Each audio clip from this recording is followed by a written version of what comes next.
Hi, Kamala. How are you? I'm good, Josh. How are you? We're at different ends of the earth. We are. I'm in Boston and you are in Maui. Let me Right. introduce us. Okay. I'm Josh Summers. I'm a yoga instructor and acupuncturist in Boston, and I blog about mindfulness at joshsummers.net. You are Kamala Masters. You're a guiding meditation teacher at the Insight Meditation Society. You are also co-founder of the Vipassana Metta Foundation on Maui, where you live. And you are one of the main editors of the new translation of the meditation book, The Manual of Insight, written by the late and very famous Burmese meditation master, Mahasi Sayadaw. So aloha and welcome. I'm very glad to be here and be as useful as I can.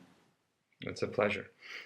Yeah. So just to give the listeners an outline of what the topics we'll be covering, in this conversation we're going to be talking about the significance of Mahasi Sayadaw himself. And what we'll get into is that many might see this man, Mahasi Sayadaw, as really one of the, if not the grandfather of the modern mindfulness movement.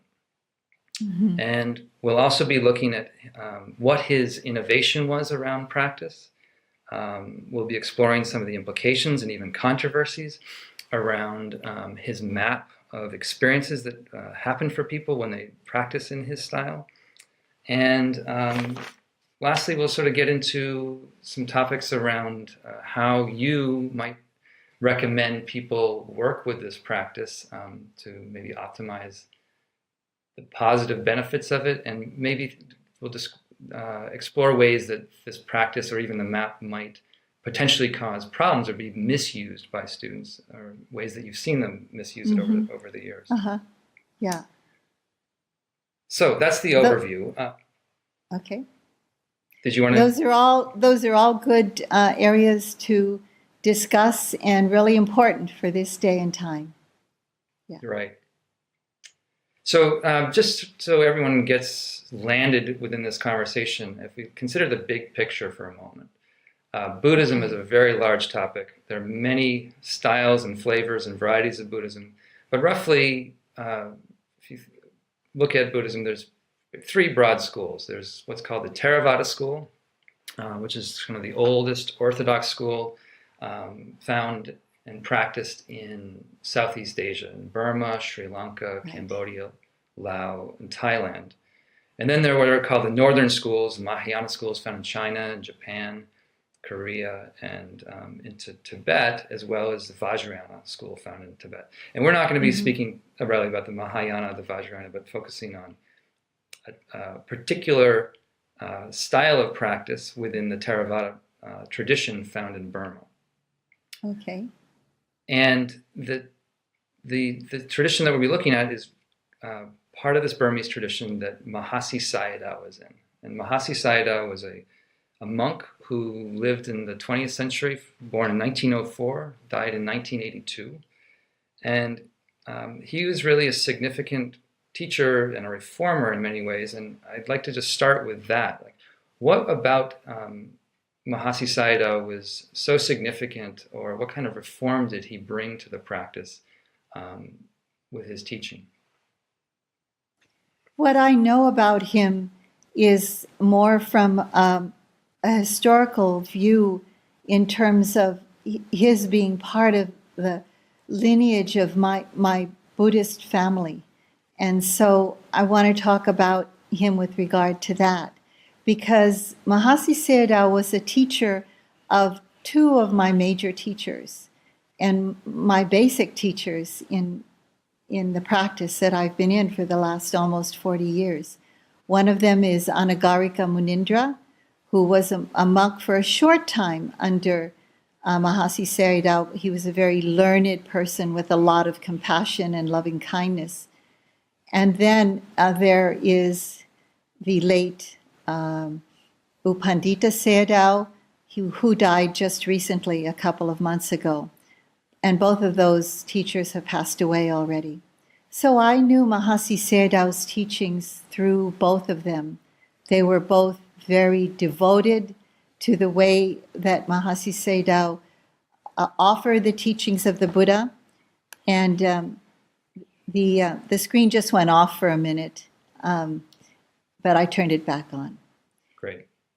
Both of those teachers were very devoted to the way that Mahasi Sayadaw presented the teachings. And I believe because he was so just absolutely revered for his integrity and his way of upholding the purest view that he could of the way that the Buddha offered the teachings. But Mahasi Sayadaw offered them in a way that was, to my understanding, was the way that he experienced them. So I believe that he offered the teachings in the most authentic way he could, and that was the way he actually experienced them. So I just want to say a little bit more about the various teachers in that particular lineage that I've experienced, because I've practiced with some of them, and I don't mention all of their names, but I have practiced under some of them when I was practicing with U Pandita. And each of those teachers presented the Dhamma in the way that they authentically experienced the Dhamma, which I have a very high regard and respect for. So each one is going to be a little bit different, but that doesn't mean that they're going kind of outside of the lineage.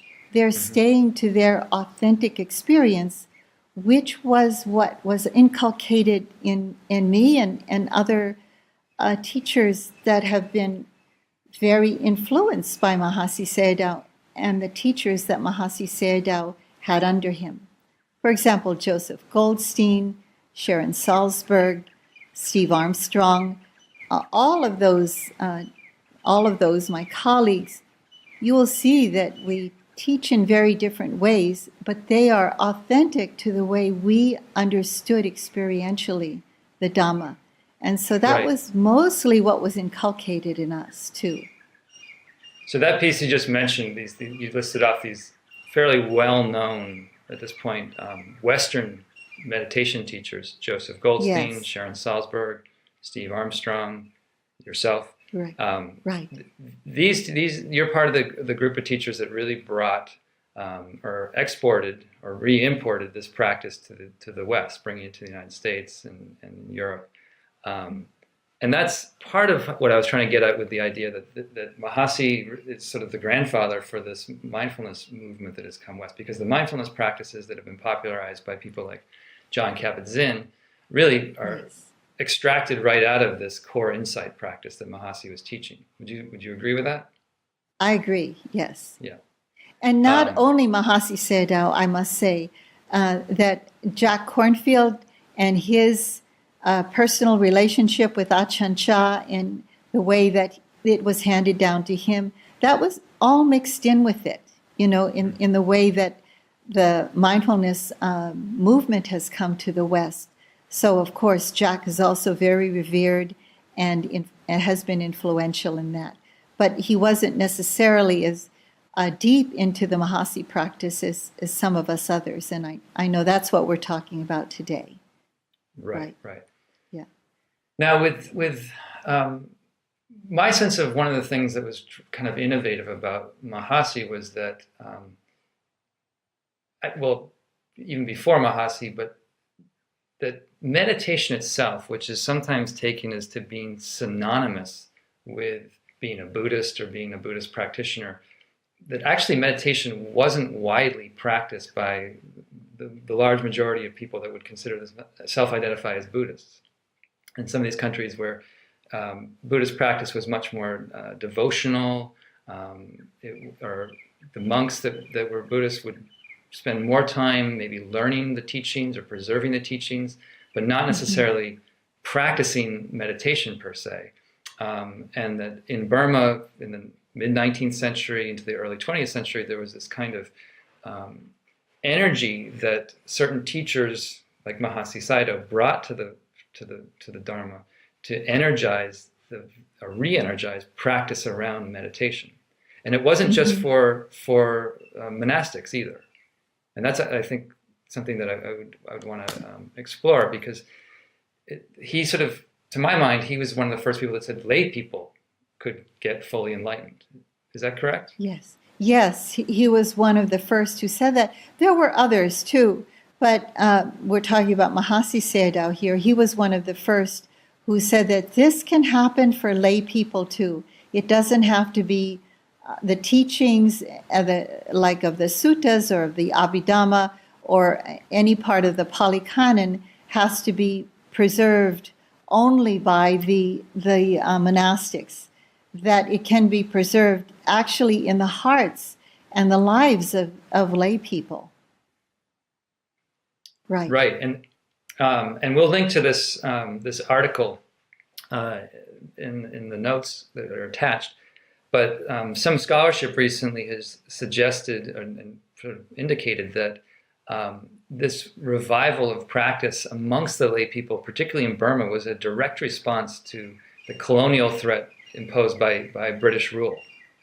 That when the British took out or removed the Burmese king from the throne, the king was seen as the central axis of maintaining the Burmese position in the universe in a way, and without that, they feared that Buddhism and the Buddhist teaching would go extinct in a certain way.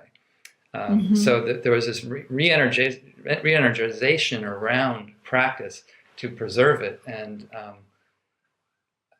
I've been to Burma just once to practice there, and I visited Mahasi Sayadaw's main center in Rangoon.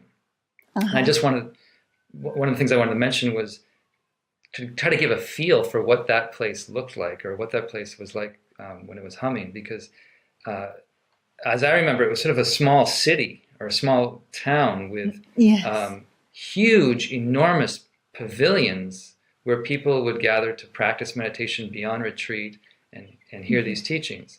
And so if you go to a meditation center in this country, maybe the Dharma hall might hold 100 people or so, but there it seemed like each pavilion could hold up to maybe 200 people sitting. Right. And then you have, pavilion next to pavilion. So it was really this sort of hive or colony of intense practice and devotion to this stuff that it's hard to get a feel for it if you haven't seen it. Yes, I've been there, and as you talk about it, it brings a lot of heart warmth to me, because when I would visit there and know that, this is the place of my grandfather teacher, and when I refer to him, it's not like some far off person. He's part of my ancestry, so it feels very close to me. And this is where people like Munindraji and Sayadaw Pandita and Ujjanika and Ulakana and Usasana and all those wonderful monks that I've met along the way and practiced in one way or another connected to. And also, people like Steve Armstrong have practiced there, and other people that are known in the Dharma in this kind of day and age, spreading the Dharma in the West. And when I went there, it really astounded me. Like when I would see the halls where meditations were being offered, where lay people could come and meditate, there would be 2 floors, of men and women.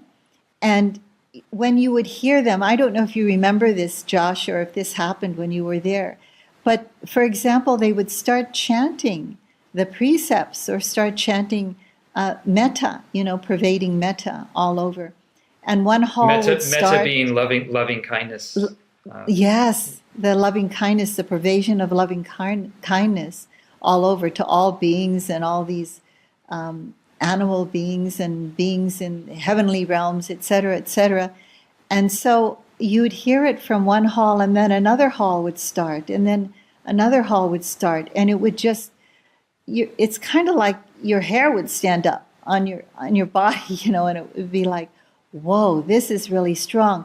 And it's almost as if during those periods of time when I would hear that in there and in other villages and in the monastery that I was practicing in, it was as if in this militaristic society the power was in the people, and the power was in the Dhamma, and it just overcame everything. And so, and I'm not just talking about colonial times of how it shifted, but it's shifting even now in how I think the people feel the power of the Dhamma inside of their hearts in the big changes that are happening in Burma right now. And there's this ability to really go deep within and understand how the Dhamma is holding them through these difficult times. So I just wanted to bring that in because I really feel the closeness of that when I'm close to the Burmese people there. Yeah, no, I would like to reconnect or come back, return to that topic of kind of the power of the practice as it connects to social action, or because we can come to talk about this a little bit later. But Aung San Suu Kyi, as I understand, was a student of Sayadaw U Pandita, one of your teachers, and Sayadaw U Pandita was the lineage holder from or subsequent to Mahasi Sayadaw. Right. So it's a very relevant theme. But going back to the innovations around that Mahasi developed, it wasn't just lay people. It was also, I think, something that I wanted to bring out was the emphasis and possibility for women, because the women were not barred in the system from full awakening. That's right, and it's known that I've heard even from my own teachers, directly or indirectly, that the women are the ones that can go the deepest, the fastest, in terms of understanding the depth of the Dharma and being transformed by it. Women, and younger women especially. Just a vocabulary check there for a second. You've been using the word Dhamma and Dharma, and those are two words interchangeably mean... Dharma. Dharma means the way things are on a momentary level and on a more universal level as well, Mm-hmm. The way things really are in terms of, we could get into this more deeply, but just understanding on an ever-deepening level of how impermanent things are, really how uncontrollable and impersonal things are, and just the fact of pain and suffering in our lives, and not ignoring that, but really facing that. Mm-hmm. And it also isn't it referring to the teachings that point out the way things are, that refer to the way things are? So it can be a little bit of a tricky term sometimes. It's the teachings, the Buddhist teachings, but it's also the experience that unfolds for you when you're applying the teachings. It has a few different uses, right? It has, momentary experience of the way things are, and bigger experiences like what I just mentioned: impermanence, the impersonal nature, the unsatisfactory nature. Those are all teachings, and we understand that from an experiential viewpoint, not just because we read it in a book or because somebody says so and we agree with it. Right? Right. Yeah. Okay. So just to come back to Mahasi for a moment, we're talking about how he energized a style of meditation, and in the work, if we consider the full spectrum of meditation practices out there, it's a very broad and wide spectrum. There's all sorts of different styles of meditation. So we're not going to be covering those, but he did energize a style of practice known as insight or Vipassana. And maybe it would be helpful just to clarify how does Vipassana distinguish itself, or how does insight practice, what does Vipassana mean, and how does it distinguish itself from other forms of meditation? Because I think the basic practice is quite different from what the average person might conceive of when they think of meditation. Well, whereas most people think meditation is clearing your mind or getting into some transcendent bliss state or something like that. And Yes, there's a lot of that happening, which is good for people. Calming the mind, having a mind that's able to, within that calmness, see things as they are much more clearly. And that's a step that Mahasi really energized is, yes, calming the mind is important. Being able to be still enough within to be able to have this clear view of what's going on within us and all around us too, but mostly within the mind-body continuum, to be able to see the depth and the refinement of impermanence, the refined view of impermanence from that point of depth, calmness, tranquility, concentration, equanimity. And so the ability to strengthen or to deepen calm, concentration, and equanimity to a point where the deeper understandings of impermanence come to one as an insight that's transformative, that sees the world from a very, very profound view, and that brings that view into the world and integrates it in our lives. Right. I definitely want to get into that territory. What are the experiences that one has when they undergo this kind of practice, this type of rigorous practice, and then how does that get integrated with, getting your kids to school and walking your dog and paying your bills? Right. But traditionally speaking, I think this speaks to part of the innovation that he developed. Traditionally, wasn't it true that when you would the normal prescription for meditation was to do something called shamatha, or calm, abiding, or tranquility practice, where you focus and get very deeply concentrated and develop some calm serenity first. And you do that for a long time, maybe several years, or go in intense retreats for a long time. And only after you get to certain stages of concentration or certain stages of deep focus do you then sort of graduate or transition to doing more of a Vipassana practice, where you're looking at investigating all types of phenomena, all types of experiences that you're having. There's sort of that shamatha first, and then when your teacher says you're ready, then you go to Vipassana, right? Right. But that's what I understand. Yeah, that was my sense. And then the Mahasi approach sort of said you can almost cut out all that labor of doing shamatha first, that you can just gain liberation by doing what's called dry, just straight Vipassana.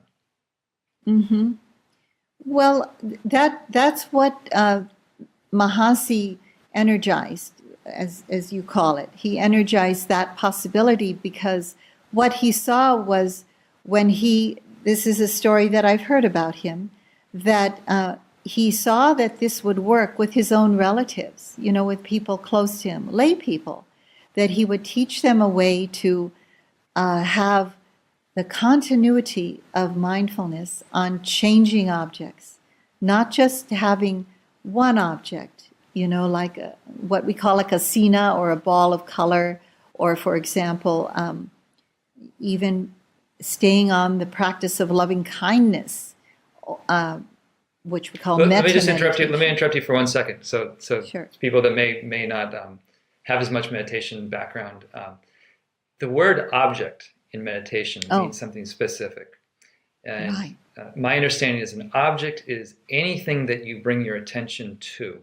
So the breath could be a type of object that you focus on. That's usually a very common one people use in meditation. Right. But in this method, an object is any experience, right, that comes up in the senses. So it could be a physical sensation, it could be a sound, it could be something in the mind, like a thought or an image or a mood. And everything, you're in this practice, you're allowed to let your mind actually look at each of these objects in any given moment. That's right. So that's... You said that very clearly, so I won't. Yeah, no, no. Expand. But I want people to get a sense, because this is a departure from what most people think of when they meditate. They think, oh, I need to focus on the breath, and if my mind moves off the breath, then I'm not really doing so well. Right. But Right. in the Mahasi approach, what I found so interesting about it is that you are actually allowed to let your mind notice what was occurring moment by moment. That's right. And it may be a departure from what most people understand the practice to be, but it's not a departure from the Buddha's teachings, because the Buddha taught the 4 foundations of mindfulness. Of course, and they include all of the things that you just spoke about, so I won't repeat that. All the experiences of a human being that one has within one's body and one's mind, and even noticing it in others when it arises. And so it is not a departure from the Buddha's teachings. What Mahasi did was he saw that some people could open to that right away. And so, and maybe, I'm not sure, but maybe that's the way he authentically opened to it. And I'm not a scholar, like a lot of people are, a lot of my wonderful colleagues are in the Buddhist teachings. But I've been around enough to hear so many teachings of and suttas where the Buddha would not be teaching concentration to a potential, aspirant towards total liberation in front of him. And the teaching would be directly guided to that person depending on what that person's capabilities were. And sometimes people were not given concentration practice first. So it's not exactly true that has to be for everybody, that maybe that's the way the Buddha went through it. Actually, it was, because during that time of the Buddha, that concentration was really prevalent, and that's what people were doing, and so that's what he was trying out. But then he understood that this isn't enough. We really have to open to more. And so that's why we have these 4 foundations of mindfulness. It's not only paying attention to the breath or paying attention to one particular thing, like, sometimes we've heard paying attention to a candle light or something like that. But or a chickpea. There are many. Pardon? Or a chickpea. Or a chickpea, okay. But there are many examples where, the Buddha would be talking to a goldsmith or to somebody who was very, worked with like white cloth, for example. There's so many examples where it wasn't that the Buddha taught concentration to that person, but he saw that that person was ready and was able to offer something else, and mainly just being mindful of what was going on. And so the Buddha introduced the 4 foundations of mindfulness. And so this is not something that's apart from what the Buddha's teaching. Mahasi Sayadaw is and has taught, and so did his teachers. Munindraji and U Pandita, those are my teachers, who taught the same thing. And so experientially, I understood it to be that there could be a continuity of mindfulness on whatever's happening in the moment. And there could be still a stability of the mind, which is concentration, a stability of the mind that remains and that remains. It's coming and going also, but it's ever deepening, it's ever strengthening, and it can become so strong that in itself can satisfy that particular area of concentration, so that concentration is able to pierce through. Now I'm getting a little bit maybe spiritually scientific or Vipassana scientific, can pierce through the illusion of solidity or permanence, can pierce through the illusion of a personality view, can pierce through the illusion of that there can be some kind of continual satisfaction. Mm-hmm. And so it begins to realize something more profound and become more and more in alignment with that profundity of view and understanding. Right, I know I might be getting ahead of myself. You're slightly, no. You're getting just into this, okay. the experiential result of applying this method, I think. Okay. But I'd like to hear from you, or I'd be curious how would you define sort of you're speaking about how there's a development of mindfulness that's staying present moment to moment. Right. And what was it about Mahasi's actual methodology, the prescription or the practical instructions that he deployed that helped a meditator or helped someone practicing this method develop that moment-to-moment attention? Something that was really different about him from the time that others were practicing, say on the breath at the nostrils, where they began at the breath at the nostrils, is I'm not sure whether he was the only one. Maybe his teacher did this too, but I just knew it from Mahasi Sayadaw, is he had people come to the experience of the abdomen rising and falling as the breath came in and out of the body. And that turned out to be, now I'm speaking experientially for me, that turned out to be for me and others that I've been in the teaching role to or with, a very grounding experience for a lot of people. Not everybody can do that, be there with it. But most people can. The grounding of the attention or mindfulness, I interchange those words when I speak. Mindfulness, awareness, attention. I was going to ask you what your definition of mindfulness was, but... I'll get to that. I'll finish this one first. Okay. Sure. So being able to have a sense of real stability and groundedness in the body that is more predominant for me than the breath at the nostrils, because it's really feeling all of the elements. And this is what U Pandita explained to me, that when we're with the experience at the belly, as the belly rises and falls, there is the direct experience of all the elemental,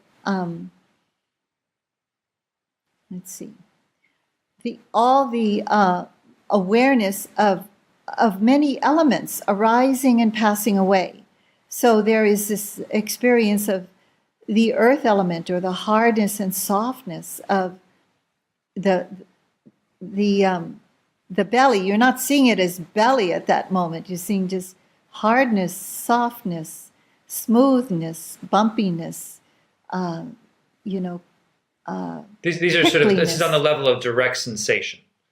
So direct sensation, where you're not in the conceptual view anymore.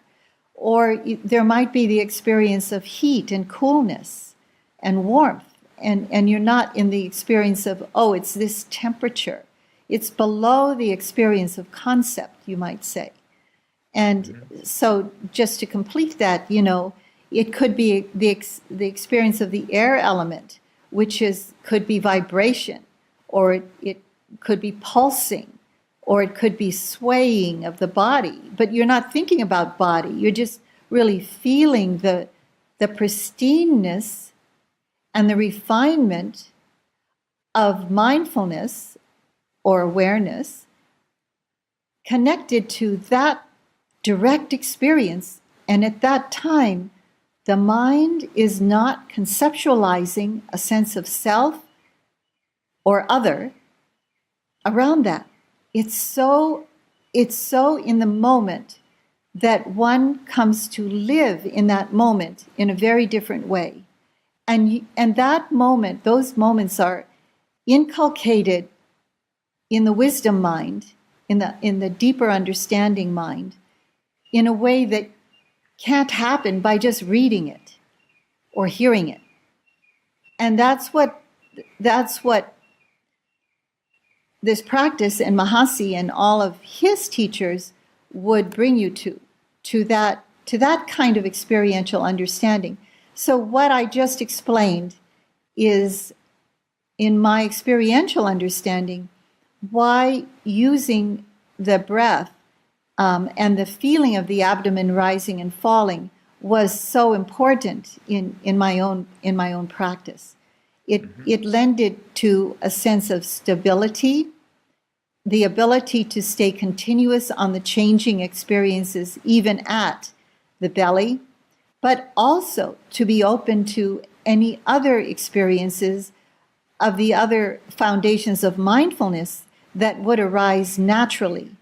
And so these other categories of experience that come up, like sounds, thoughts, yes, other sensations other than the breath.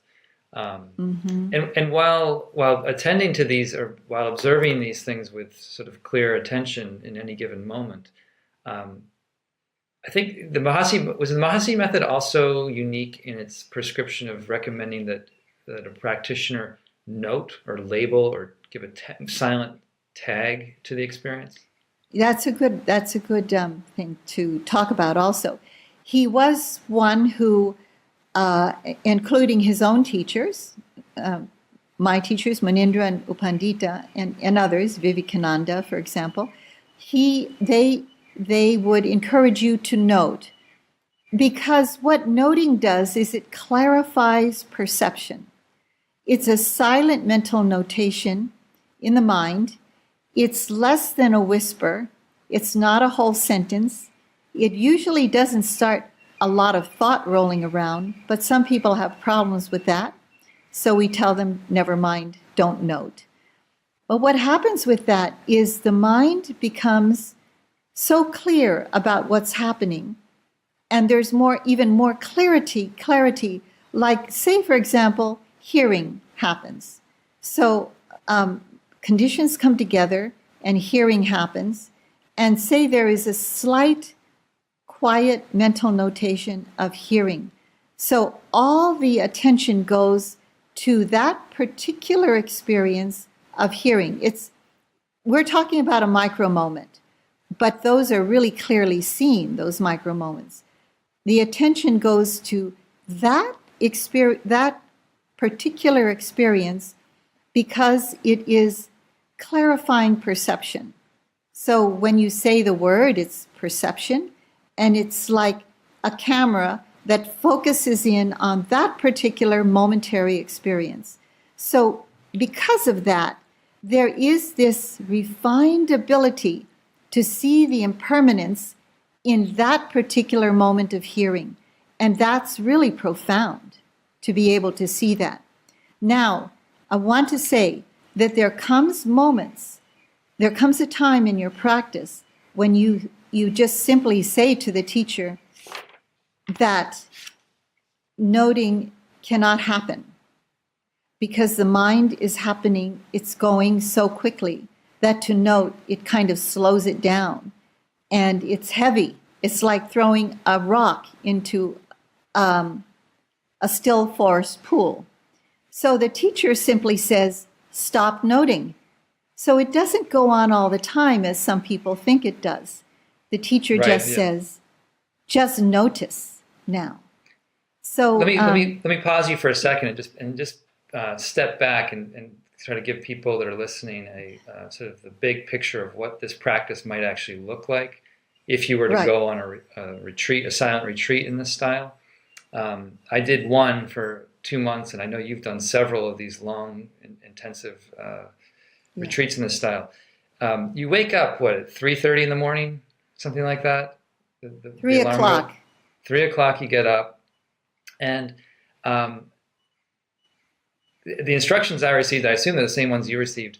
You're basically encouraged from the moment you wake up to start this noting exercise. this noting process. So it's not like you sort of gather your things or sort of daydream a little bit and then get yourself to the meditation hall and then start practicing.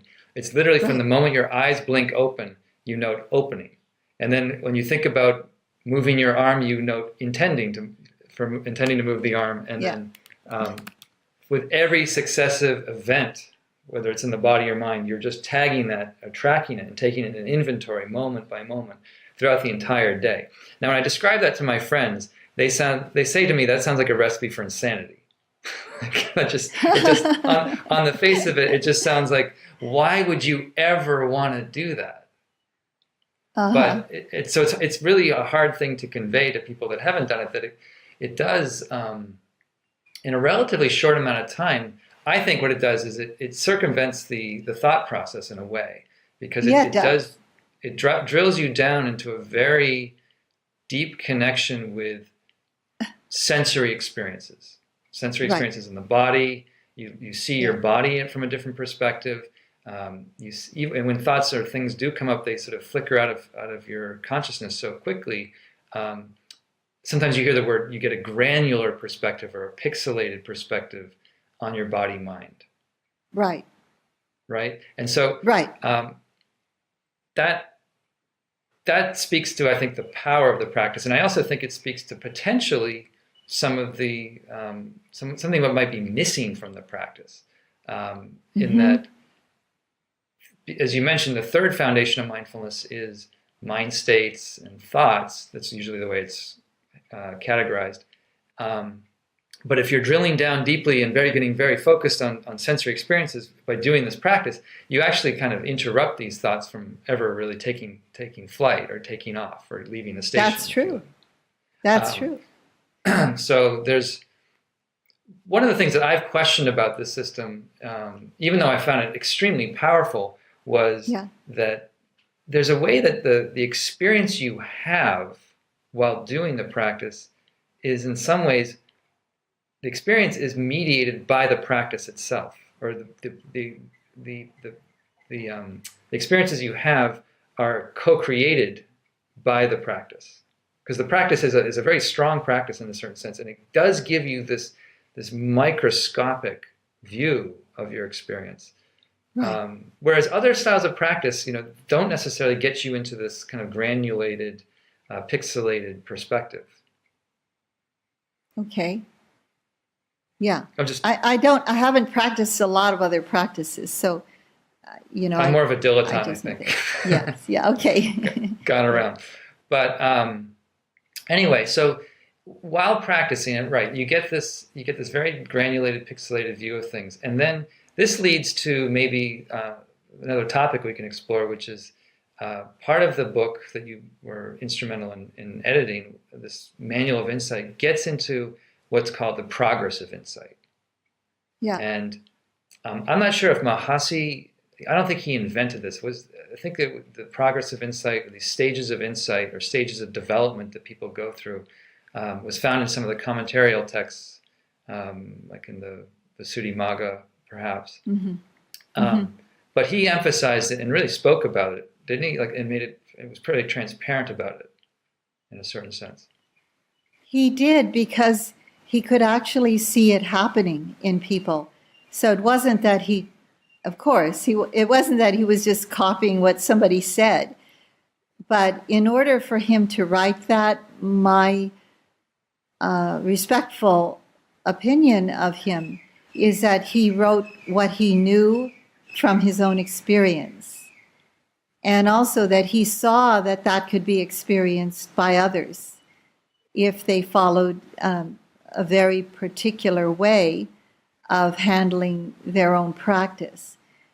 But, I do have to say that maybe using the word very particular isn't exactly the best description, because different people experience those stages in their own unique way. And sometimes people stay longer in certain stages. Sometimes, it can go very quickly. So everybody has their own unique way of experiencing them and also articulating them. Yeah. So just as we approach this topic, this might also sound strange to someone that doesn't have a lot of familiarity with it, because in the popular mindset around meditation is this kind of view that there's nothing to get, there's nowhere to go, this moment is enough. We're just not being judgmental of what's happening right now, and there's nothing to really attain or realize in a certain sense. And this whole path this whole map of different stages kind of contradicts that view in a major way. That there's actually these discrete, somewhat, or as you're saying I think you're probably right that different people go through it in different ways. Yeah. But there are these sort of telltale markers that in this method they're able to discern, and then it leads to a particular realization at the end. So we're going to include a link to this, but Dan Harris, the ABC News commentator, on his podcast 10% Happier, interviewed Steve Armstrong, who was the collaborator with you on this manual.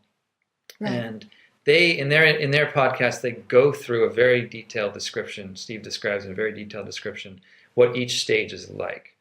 But I wanted to sort of give a feel for the overall arc of that, and then sort of what the implications of that process is for somebody in their life. So correct me if I'm wrong. I'd love to hear your perspective on this. But my sense of, and I borrowed this from a teacher that I worked with named Kenneth Folk, who describes that there is this sort of arc. There's a slope where it's very hard in the beginning. And then there's a kind of a crest where it gets very pleasant, and then it gets very, very hard again. And then it kind of tapers off and bottoms out into some very pleasant, equanimous states. And then there's something sort of singularly unique that happens. So in the beginning, there's like lots of pain in the body, lots of maybe difficult mind states. But in the middle of this progress map, there's some very blissful, wonderful experiences that can actually delude you and to think that you might be enlightened, or that you've realized something, or that you're smarter than your teacher now, or something like that. And then on the other side of that high, on the other side of that high, there's this sort of really dark, difficult territory that are called the insight knowledges of suffering and despair and things like that. Sometimes called the dark night of the soul. I don't know if you like that language. But then it plateaus out into sort of a state of equanimity. Does that sound like a reasonable description of the overall trajectory to you? Yeah, I think that what you talked about are the kind of like watermark places in it, and within those places, people can experience all those experiences in their own unique ways. And say, for example, some people will go through like being in the equanimity stage. This is what they say. So I have to really be clear to you that that I'm not claiming anything for myself. So that's really important for me to say. You're not claiming any particular state of attainment. No. Is that what you mean? Yeah, that speaks to the fact that some people use this model and do either self-diagnose, or they feel like they get a diagnosis or a confirmation from a teacher that they attain something, and then it does seem to. I don't know. I have mixed feelings about that. Me too. I have mixed feelings about it too. So, only a Buddha would really know. And I don't know any of the Sayadaws that I'm connected with that would confirm you, because they only allow you to listen to. There's a particular tape that if your teacher thinks that you may have understood something deeply, or gone through some kind of what they call path experience, that you would listen to something and you would really, at those times, that it would happen at those very deep times, that then you would listen to something. Your mind is really clear. If there's no tape available, then a Dharma talk would be given about it. And then you would look into yourself to see, has this been experienced? And so in those times when you're guided by those very kind of high bar teachers that have a very high bar, they would not affirm you. And if they did, that would be considered really inappropriate. Because sort of a violation of a code, isn't it? Oh, really? It's a big violation of a code. And it's a violation of a code to think and proclaim yourself, So you used a while ago, you used the word attain, but then you shift to the word realize. So really, in this, I like to call it the process of insight rather than the progress of insight. I wish it would change. Those words would change, especially in the West, because we don't really attain anything. What we are doing is we're losing something. Is where the mind is uprooting the tendencies of greed, hatred, and delusion, and ignorance. And so one of my teachers, Munindra, who is very close to me, like an uncle to me and my family, he'd say, it's better for us to think that we have not attained anything than we have attained something, because what we're really doing is we're losing those tendencies of greed, hatred, and delusion. And that is what's important in this whole process. So the measure... So losing things is a kind of attainment then, in a certain way. I'm being a little silly. I know. We like to use the word attainment. But if you think about it, it's like we're creating another sense of self when we think we've attained something. We're creating a sense of self that's spiritual, or that's a stream enter, or a once returner or a non-returner. And so people... Well, actually, you just use some interesting terms, which I know refer to what are called paths in this model. Right. Yeah. And so basically, again, leap in if I'm mischaracterizing this, but there are these 16 stages of insight knowledges that you experience, or these processes that you undergo while doing the practice. And then when you get through all 16, they categorize you, or the idea is that you have attained or completed a path. Is that right? Maybe. And that is a big that's left out in what this whole thing about the progress of insight that's going around. That maybe not. Maybe you haven't, because there are six areas in which you can think that you've attained something, but you're maybe just still being in equanimity or something. I want to tell you what U Pandita calls this six. I could only remember four, but what he calls oblivion, and oblivion. He calls them oblivion, where you think you have attained some. Now we're going to have to say something about cessation of body-mind, cessation of nama-rupa, which people think they have attained something at a certain stage, say nirvana, nibbana, some kind of enlightenment. But actually, what happens is that we could lose conscious awareness. That was one of them. So a teacher is really keen on what happened before and what happened after, this, whatever this non-experience is.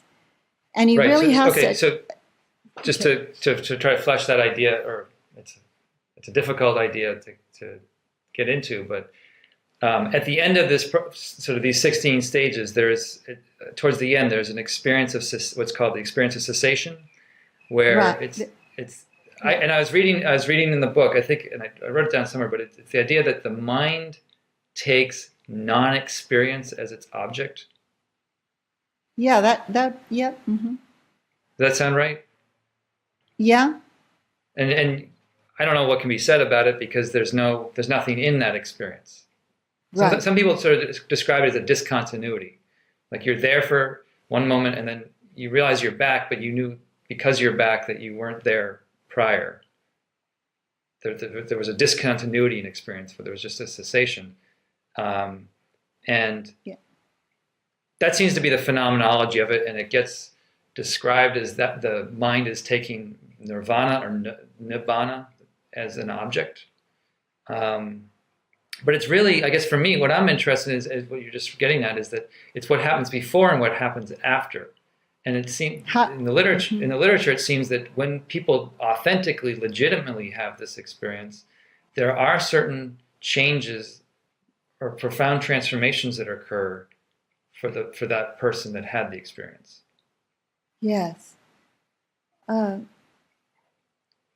So, see, where should we go now? I just wanted to complete those areas where cessation could be misinterpreted, you know.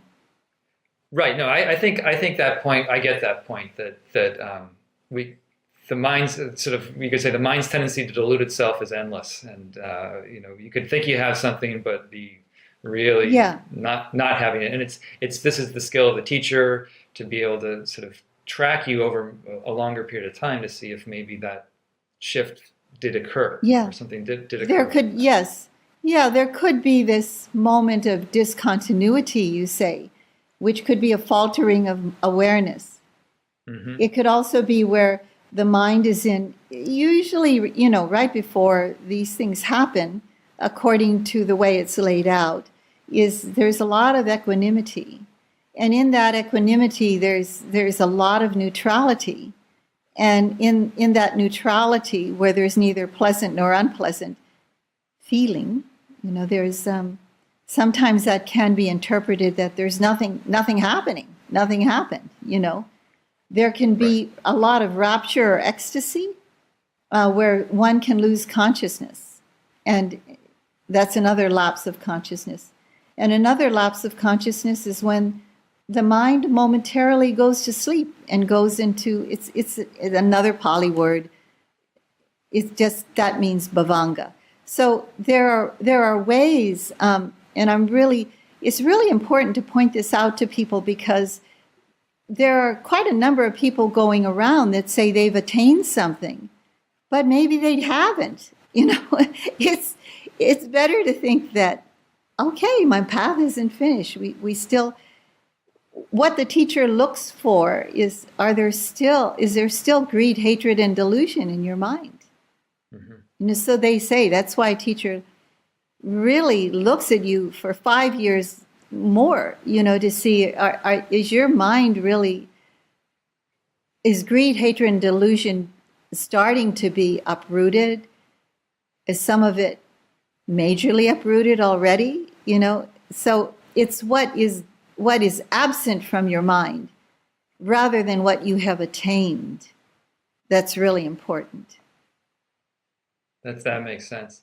I think so. This sort of segues into the topic around how does one skillfully, wisely work with this method and material that's presented in the Manual of Insight, because I've read it, and it's not an easy read, I should say, just to warn anybody. It's very technical, but it does create a conceptual model for what should be happening, and then it's almost hard to sort of distance or forget that. Like, once you've read it, it's hard to forget that you've read it. So right. you might be practicing, like, where am I on this, and is this really happening? And I know where I'm at, and my teacher doesn't know where I'm at, and my teacher doesn't even know about this map, and they're not on the right track. So, what are your thoughts about that? What's the best way to work with this, and what are some of the sort of problems that might develop from working with it? Well, it's important to have a teacher who, if you're interested in really taking this particular path, then to choose a teacher who you trust, who has gone through some of this path at least. I mean, at least through, the stage of equanimity. And the stage of equanimity is fairly is what, 11th or 10th stage, I think. Yeah, and actually towards the end. Right towards the end. They call it the doorway to nibbana. That's what they call it. So at least, has gone through that, so that a teacher would understand it experientially, not just from a book, and is able to name off all the stages, but who really could know it. So also to have a teacher whose major importance is for you to develop the virtuous qualities of the mind that help set the foundation, help the inner, the heart, mind, and the way you act and speak in the world be the foundation for that deep practice to actually grow from. Because without that, it's not really true. It doesn't. It can't grow really from a place of like you can just go around, not caring how you hurt people or what you say, or it has to grow from. That's why the Buddha presented it in terms of sila, or harmonious living. He also, next is concentration, which is stability of mind, which, yes, Mahasi Sayadaw presented it differently than having that, that deep kind of samadhi that they did during the time when the Buddha, before he became enlightened, this Buddha of our time. And then to go to Vipassana, which you asked before, what does that mean? It means seeing things as they really are at the relational level, but also at the very profound ultimate level of seeing the impermanent, impersonal, unsatisfactory nature of life, and being able to live in alignment with that.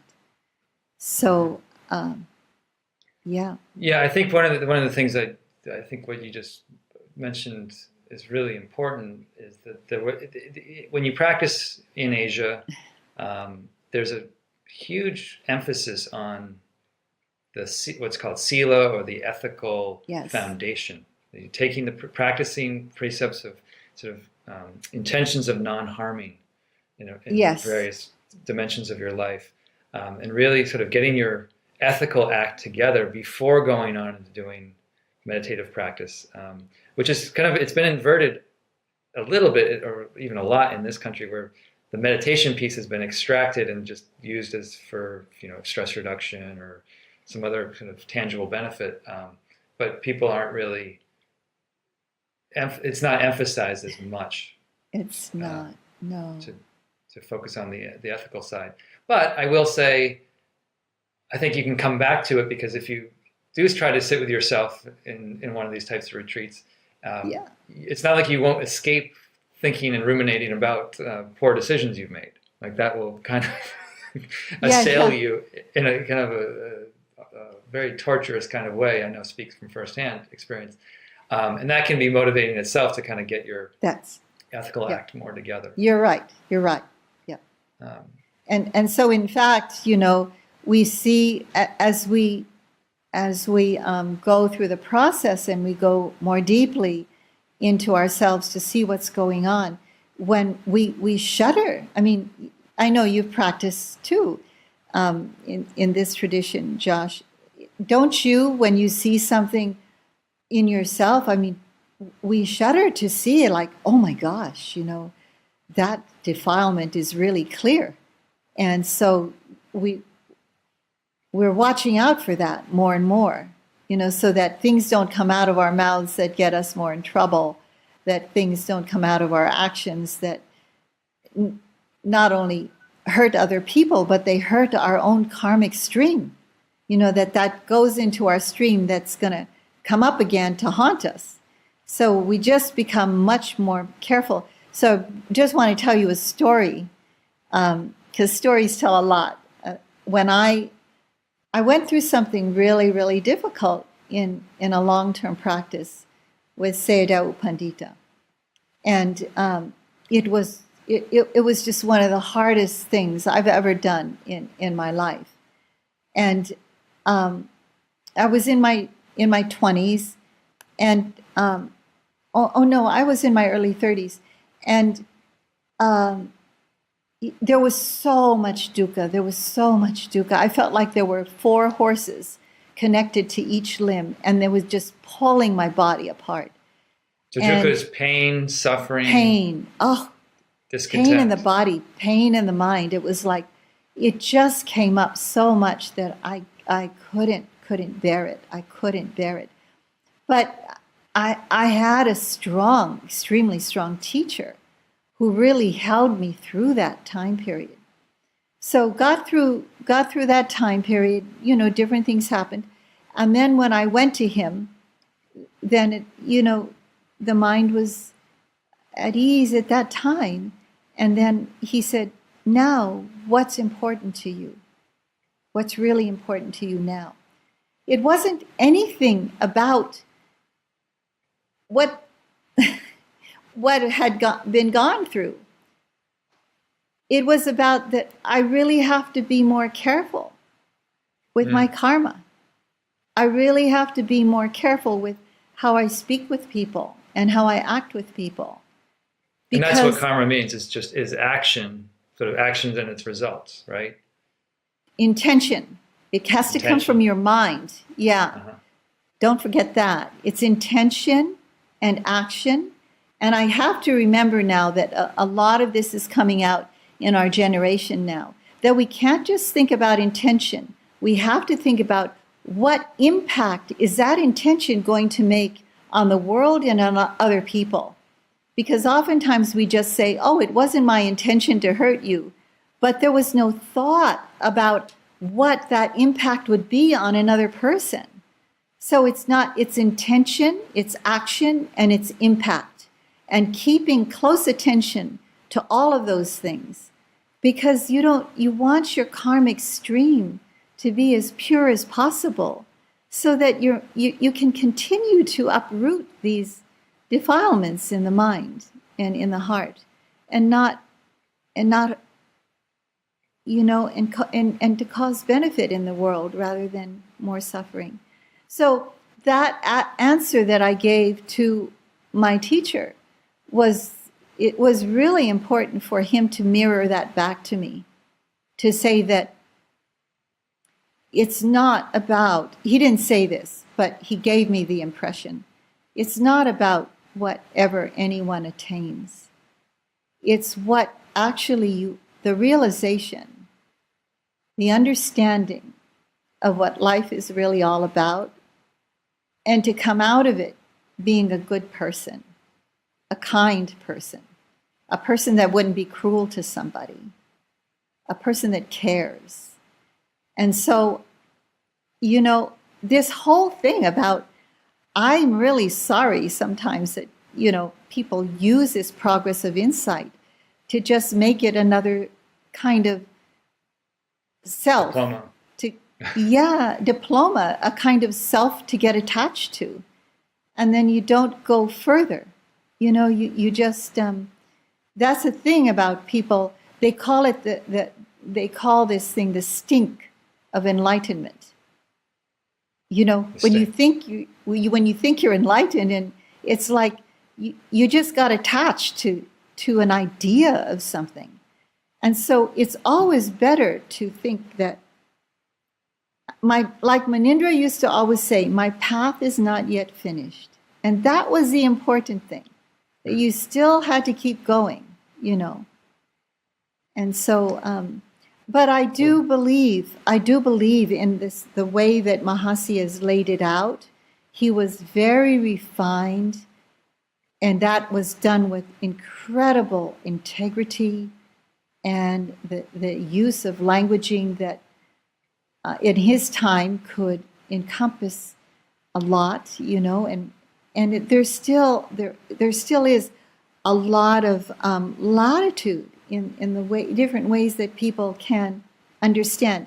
So I want to also tell you and put out there that there are people that I have that are my friends and yogis. It's hard for me to call a person a student because I learned from them too. So I always say my friend and yogi that I have seen go through very incredible, profound moments and describe to me, moments of like, wow, that's really beautiful. That's really beautiful. But they don't even know anything. They have no idea about what they went through. And then when I watch them go through their lives, like, in the next 5 years, just the beauty of their lives and what they're bringing out into the world, they don't know anything about this progress of insight. But I saw them go through a lot of what I believe to be profound, but only a Buddha would really know. I just always have to say that. And so even for me, I don't know, but I'm really trying to keep my slate as clean as possible. And whatever's coming up for me, in my practice, which can actually be a lot more dukkha as you go on in your practice. And why is that? Because the mind sees things more clearly, and it hits you in a much rawer way. You feel really raw when it hits you. Yeah, you become more sensitized. You're Definitely more present. You're not as numb to what's there. You're not as numb. You don't avoid it. You don't push it away. You don't. I mean, I had somebody say to me just recently that because sometimes I feel grief and loss, that I'm not a good poster child for the Dharma. And it was like, wow, I'm facing dukkha. And that doesn't mean I'm not a good poster child for Right. That speaks to the idealizations that people get about what the idealizations. Right. Maybe a poster child would be somebody who doesn't have any emotions, but I do, and I'm I heard one of the great Tibetan, who was the first Tibetan monk who was the first American who became a monk of the Dalai Lama. I really love this older fellow. He has a daughter that's Robert Thurman. Robert Thurman. Yeah, I heard this from him, that he said something like this, that when you start in the Dharma, it's like you might feel a rock, or it might feel like you feel dukkha like a pebble in your shoe, right? And then after a while or maybe first in your hand, and then you feel like it's a pebble in your shoe. But after a while, you feel dukkha like a little tiny grain in your eye, and it really bothers you because it's so raw at that time. But your mind has this ability to be incredibly honest about it and to be incredibly open to it and to say, yeah, this is part of my path and I have to open to this too. So, Yeah. And you've got to have a teacher. I just want to finish because this is counter to your question. You've got to have a teacher that will also help you to be loving with yourself. If I didn't have Munindraji, it would be very difficult for me just to have Upandita. But right. I had a real good balance, I thought, in my practice. And other wonderful colleagues that are on the path. So. Well, you've certainly inspired me, and I just want to be mindful of the time. We probably should tie it up, but I really want to thank you for everything you shared and brought to light around these topics, and it's extremely inspiring. So thank you very much. Okay, Josh. It's my honor to help. Yeah. Thanks, Kamala. Okay. We might have to do this again. Yeah. It was great to talk with you, Josh. You're an inspiration to me too. Okay. Well, thank you.